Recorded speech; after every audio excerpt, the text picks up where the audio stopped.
Hello friends, welcome to a new lecture today on MCQs session on stomach. First, number 1, barium meal, characteristic feature of malignant gastric ulcer is. In the options given below, for the malignant gastric ulcer, Karman meniscus sign is seen.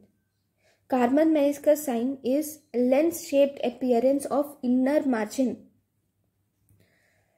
A lens-shaped appearance of inner margin and convex looking in malignant ulcer. This Hampton's line is present in benign ulcer. Hampton's line is a thin radiolucent line present at the neck of the benign ulcer. So in barium meal, the characteristic of malignant ulcer is Karman meniscus sign. Question number 2. Treatment of bleeding gastric ulcer is. If the ulcer is bleeding, then for bleeding gastric ulcer, first and important, most priority is controlling the bleeding. Initially, they require doing gastrotomy and then suturing the ligature. First and foremost, you do gastrotomy and then you suture the ligature to control the bleeding. But even after suturing the ligature, there can be almost 30% chances of rebleeding. In 10%, there can be progression to the malignancy.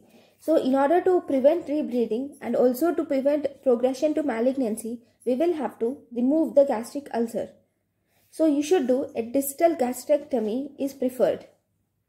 So, among all the options given below, distal gastrectomy is preferred for bleeding gastric ulcer. Right? Next question. Question number 3. A 24-year-old woman came with the complaints of acute pain abdomen. An erect abdominal X-ray is taken, which is shown below. So, this is the abdominal X-ray, and in this abdominal X-ray, if you see, there is gas under the diaphragm above the liver. So, this is the picture of perforation pointing towards the perforation of some bowel loops. So, if you see the options, so in the options, we have pneumoperitoneum, pneumopericardium, intestinal obstruction and subdiaphragmatic abscess. It is definitely pneumoperitoneum due to the rupture of bowel wall.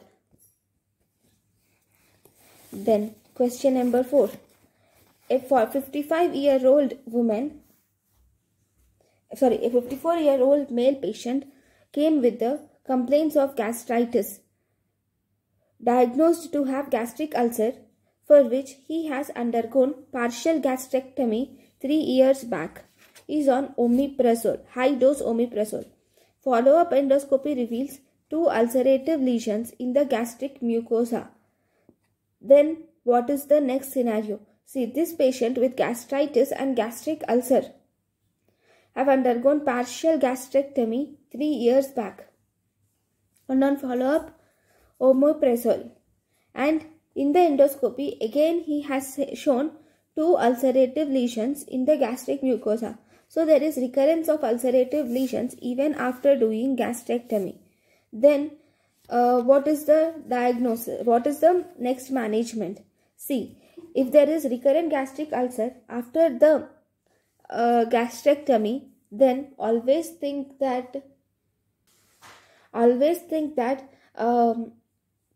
this is due to Zollinger-Ellison syndrome. In Zollinger-Ellison syndrome, there is increased gastrin levels. These increased gastrin levels will activate or increase the production of peptic ulcers. So, in order to diagnose the Zollinger-Ellison syndrome, you will have to measure the serum gastrin levels. And if the serum gastrin levels is more than 1000 picogram per ml, then it is diagnosed as Zollinger-Ellison syndrome. Then the last question. Which of the following is not a bariatric surgery? Okay, bariatric surgeries are of mainly 4 types. We have malabsorptive type of bariatric surgery, where you see in malabsorptive type of bariatric surgery, we have jejunal-ileal and jejunocolic bypassers. In restrictive type of bariatric surgery, there is vertical band gastroplasty, adjustable silicone gastric banding, sleeve gastrectomy. Mostly restrictive and partially malabsorptive gastrectomy is also available, which shows short limb 50 to 100 centimeters Roux en Y gastric bypass and long limb 150 centimeters Roux en Y gastric bypass. Mostly malabsorptive gastric surgeries are biliopancreatic diversion with or without duodenal switch. So, in the types of bariatric surgery, if you see the options given below, laparoscopic gastric banding, laparoscopic sleeve gastrectomy and Roux en Y gastric bypass are types of bariatric surgery. Pylorus exclusion gastrojejunostomy is not a type of bariatric surgery. So, this is about the MCQs in stomach. Thank you guys for watching my lecture. Thank you.